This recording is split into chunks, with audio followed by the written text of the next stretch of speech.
ठीक लग रहा है?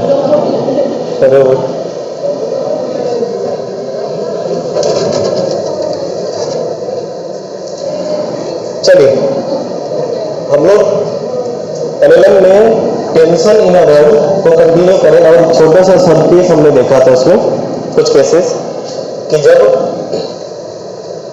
किसी रड को आप हैंग करवा देते हो, थोड़ा सा बैकअप देते हो, हैंग करवा देते हो तो ये रड का ना अपना खुद का तो मास होता है। अगर रड मान लो मोटी हो, रस्सी मोटी हो, अगर पतली सी धागा जैसी हो तो उतना ज्यादा प्रभाव नहीं पड़ता है।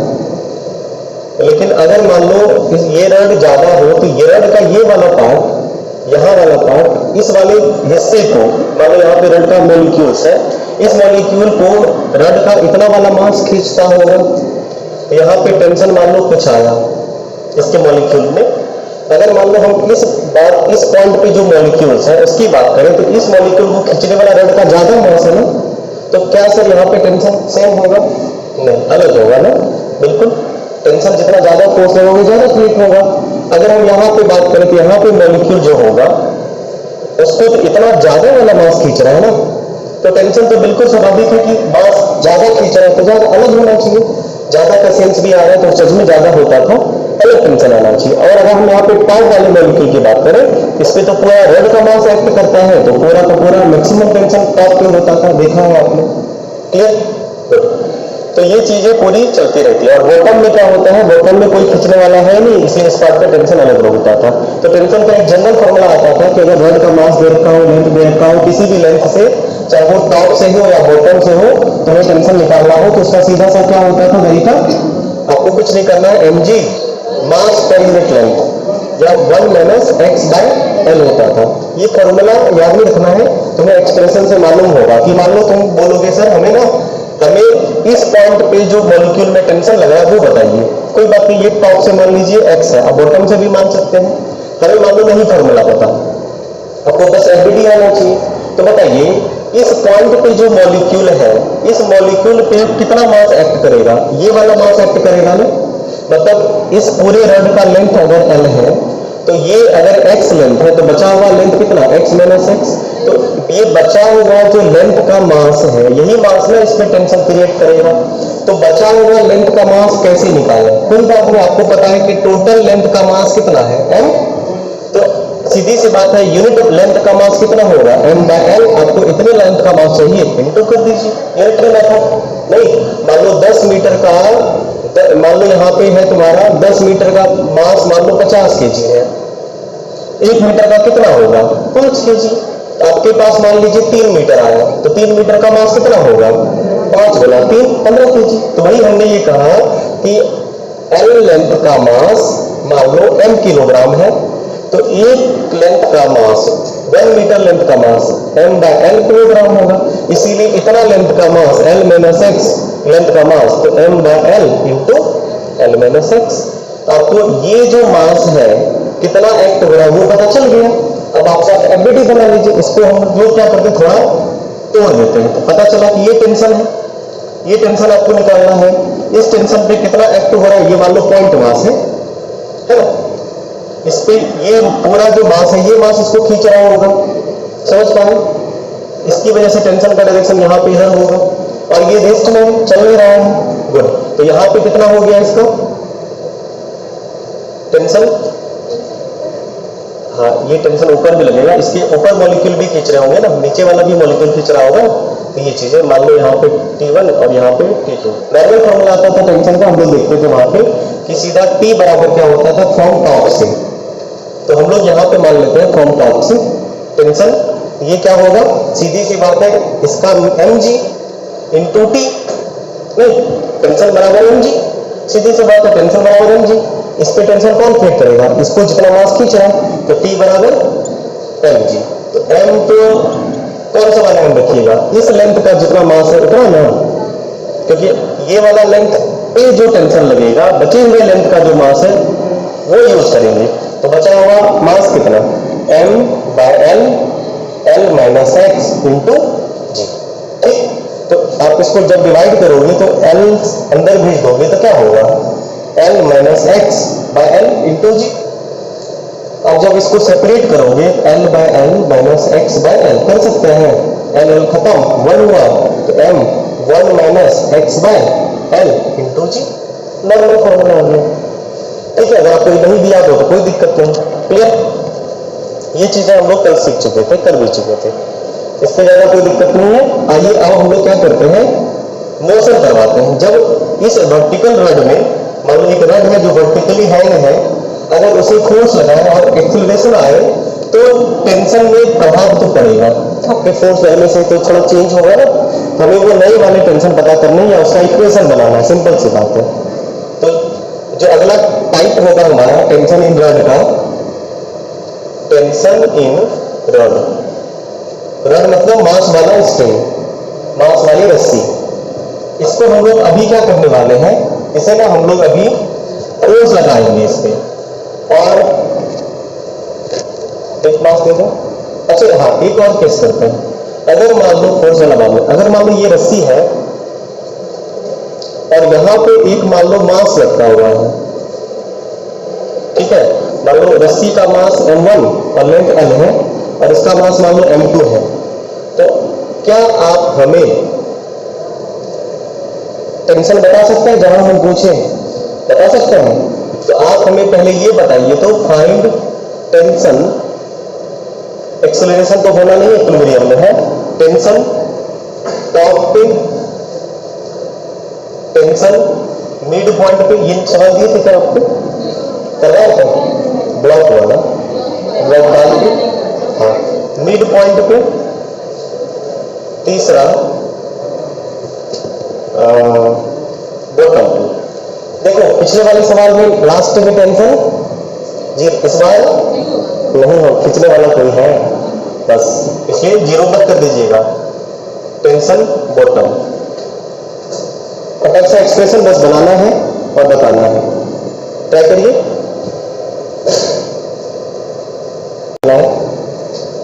टॉप पे तो तुम्हें पता है कि टोटल मास एक्ट करेगा, तो टॉप पे निकालने की आवश्यकता है क्या? चलो, जब भी सवाल तो बनाओ, अगर तुम्हें सवाल बनाने में ज्यादा कठिनाई आ रहा हो तो सवाल को 2-3 हिस्सों में तोड़ दो।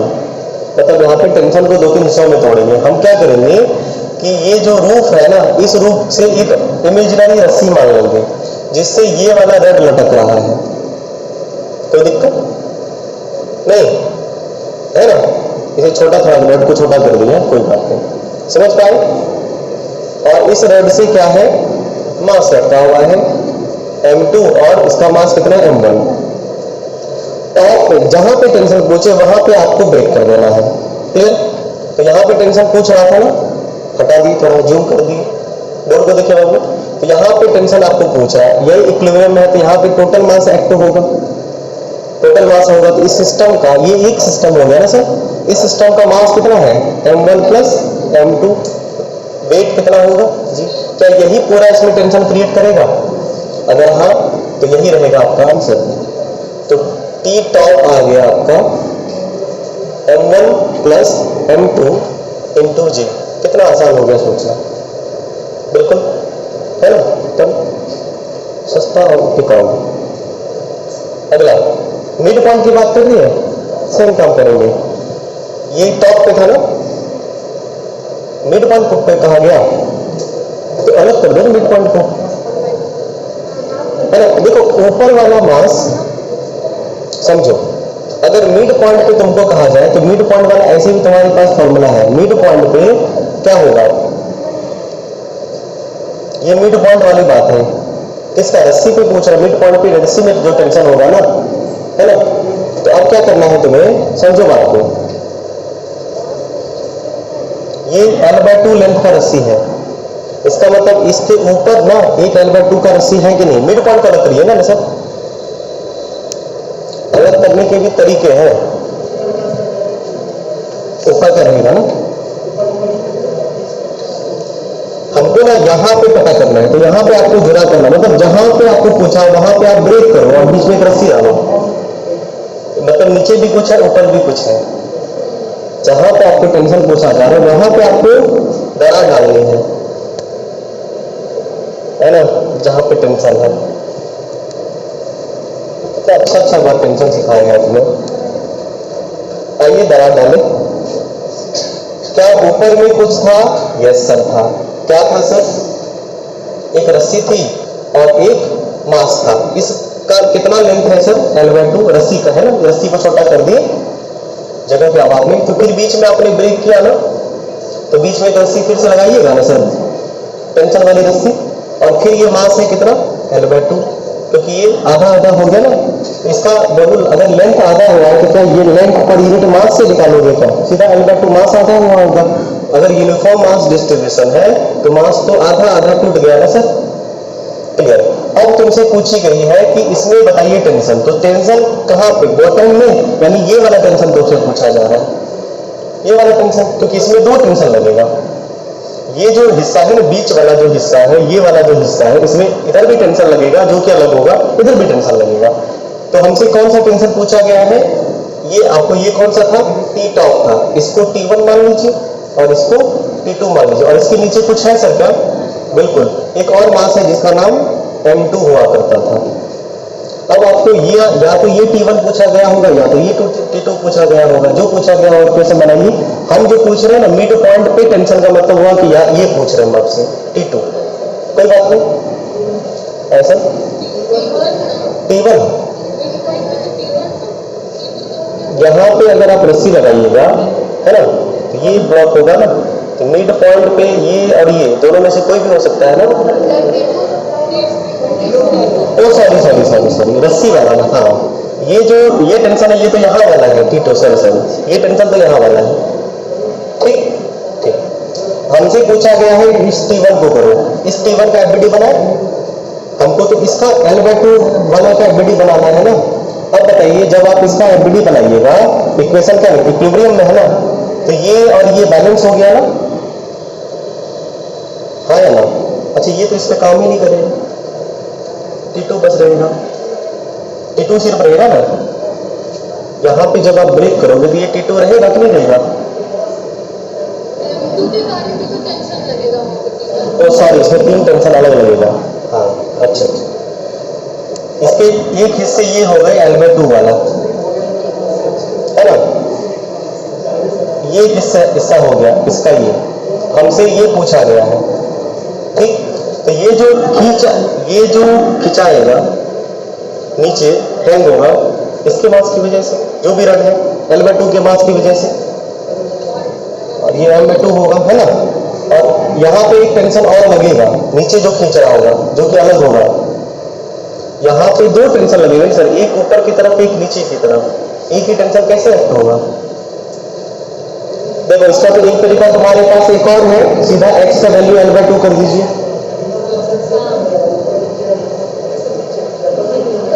ये दोनों टेंशन से स्ट्रिंग में,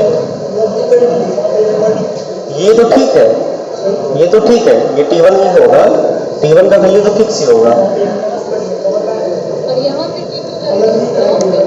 यहाँ पे जो टेंशन होगा ये ब्लॉक के कारण लगा है, लेकिन ये इक्वेशन में तो लिखाएगा ना, इक्वेशन में लिखाएगा, हम इक्वेशन लिख रहे हैं। यहाँ पे जो T2 होगा ये ब्लॉक के मास की वजह से होगा, हम ये बता रहे हैं, जो कि अलग होगा। भले आपको T1 ही फाइंड करना है, क्या बोल, लेकिन वो T2 के फॉर्म में आ गया, बाद में T2 को डिस्प्लेस कर देना अपना। क्लियर? ये मिड पॉइंट पे होगा, तो इक्वेशन क्या बनेगा इसका? बैलेंस है ये बैलेंस हो गया, तो T1 और यहाँ पे एक फोर्स और लगेगा, इसका mg, इसका mg कितना होगा? M2 जी। 2 इक्वेशन बना, तो T1 equal to T2 plus M2 जी, ये इक्वेशन बना मिड पॉइंट पे। क्या यही था? यही है।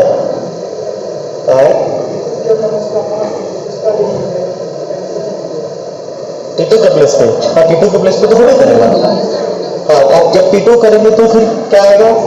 आइए अब बॉटम की बात करें।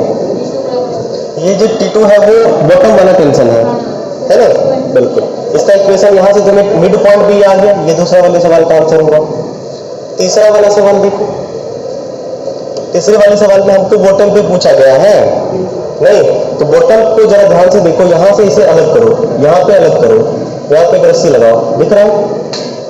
ठीक, तो क्या होगा कि ये ना एक ऊपर खिंचा रहा है किससे? T2 से। यहाँ पे रस्सी जो है ये T2 एक्ट करेगा, यहाँ पे समझ पाए, ऊपर खिंचा रहा है T2 से और नीचे मात्र खिंचा रहा है ये M2 जी से, तो इसका इक्वेशन बनेगा बॉटम वाला, टेंशन बॉटम वाला।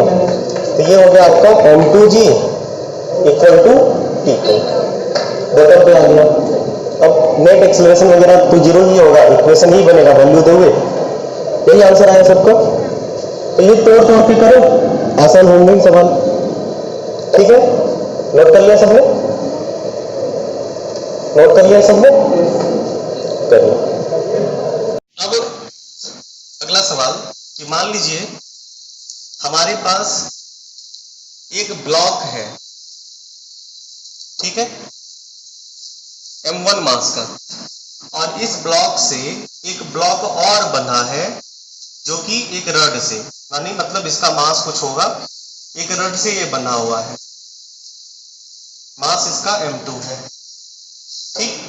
और इस ब्लॉक पे ऊपर की तरफ फोर्स लगा, इस तरह वाला हम लोग कर चुके नॉर्मल स्प्रिंग वाला, F फोर्स लगा, तो इस वजह से इसका मास मान लो M है और लेंथ L है, ठीक। इस वजह से इसमें एक्सेलरेशन आई A। क्लियर? आप हमें बताइए,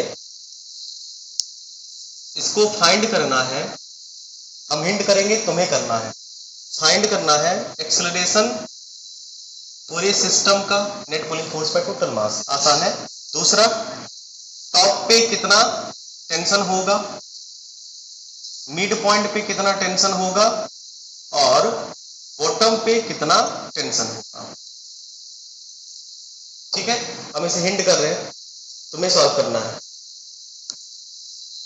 देखो, अब क्या करेंगे, इसके हिस्से करेंगे हम लोग 4, कुल मिला के 4 हिस्से होंगे, अगर ध्यान से देखो तो सिस्टम को, ठीक है।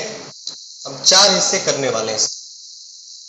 पहला पार्ट को तोड़ेंगे, ध्यान से देखो, स्टेप देखो, पहला पार्ट को तोड़ेंगे, और पहला पार्ट ये हो गया तुम्हारा M1, ठीक है। ध्यान से देखना, इस पे फोर्स किधर लगा, ऊपर, इसके नीचे एक रस्सी है, इसको तोड़ोगे तो इसका नाम T1 दे दो, और कुछ लगेगा, हाँ लगेगा, इसका वेट कितना M1G।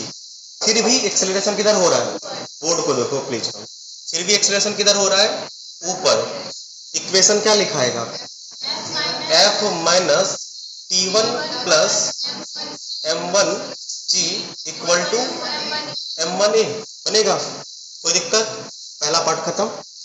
सेकेंड पार्ट में हम लोग क्या करेंगे, इस रस्सी के 2 हिस्से होंगे, एक तो मिड पॉइंट वाला, एक टॉप वाला, ये हिस्सा। अब हम लोग सेकेंड पार्ट अपर हाफ रस्सी कर रहे हैं, यानी इसका नाम A दे दो, और बीच में जो पॉइंट है L/2 पे, उसका नाम B दे दीजिए, और नीचे C दे दीजिए।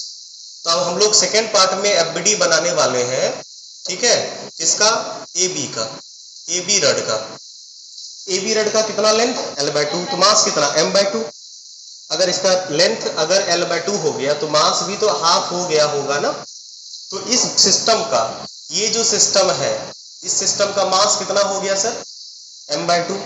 ऊपर यहाँ पे ब्रेक करोगे ना थोड़ा सा जूम करके, तुम ही बताओ इस पे कौन सा टेंशन लग रहा है, ये वाला टेंशन यहीं पे लग रहा था ना, T1 नाम का, जो इस ब्लॉक को ऊपर खींचेगा, इसलिए सिर्फ ऊपर वाला टेंशन दिखा दी, सिर्फ ऊपर खींचेगा।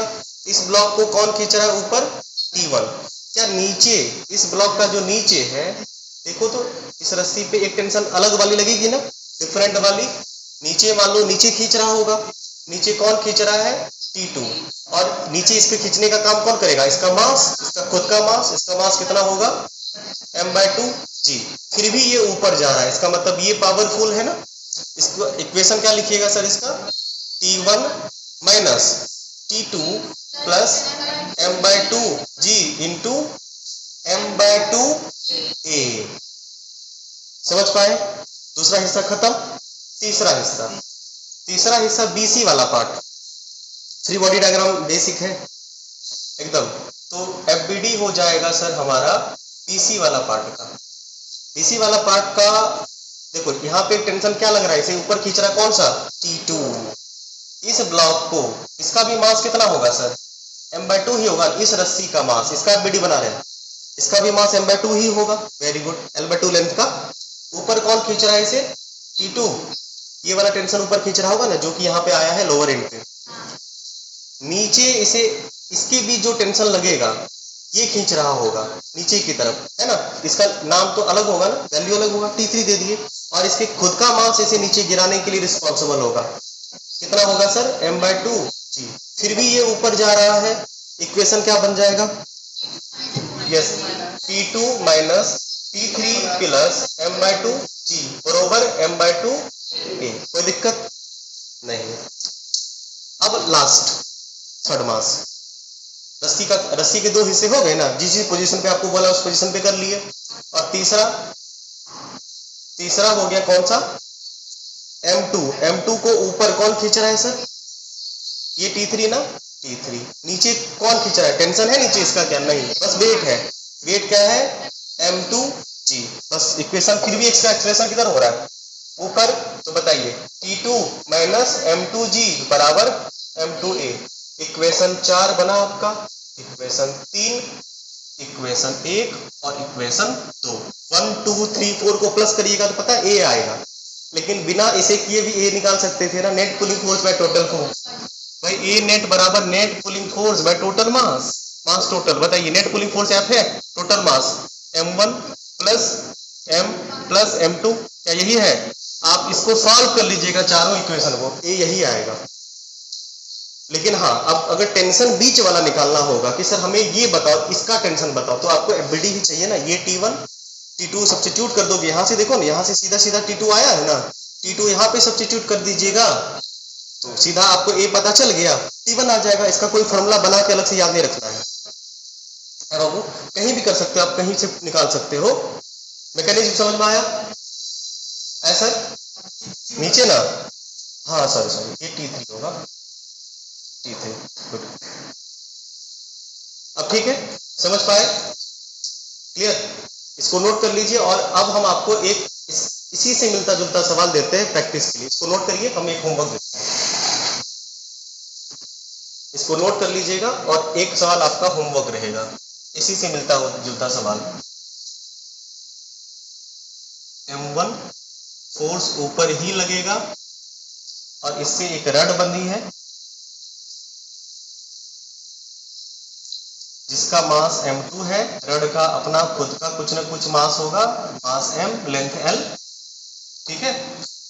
और फिर भी एक्सेलरेशन नीचे हो रहा है, नीचे एक्सेलरेशन वाला केस जो पिछला वाला हम आपको होमवर्क दिए थे, हो गया। अब आपको फाइंड करना है पहला system acceleration, acceleration of system, दूसरा T टॉप पे, तीसरा T मिड पे। इक्वेशन बस बदलेगा, प्रोसेस एकदम फोटोकॉपी होगा, T बॉटम पे। क्या बन जाएगा ये वाला सवाल, सबसे बिल्कुल बनेगा। तो मिला जुला की टेंशन की कहानी खत्म। फिर भी अगर देखेंगे पिछले क्लास में कुछ वार्म अप करना होगा तो एक वर्टिकल वाला मोशन, सॉरी ये वर्टिकल मोशन था ना, एक हॉरिजॉन्टल का करवा देंगे, और क्या। अब तो मैकेनिज्म आप लोग समझ गए, हमें लगता है कि टेंशन इन रड आपका हो गया कंप्लीट। प्रैक्टिस करिए, दिक्कत होगा फिर बात करेंगे। धन्यवाद, मिलते हैं अगली क्लास में।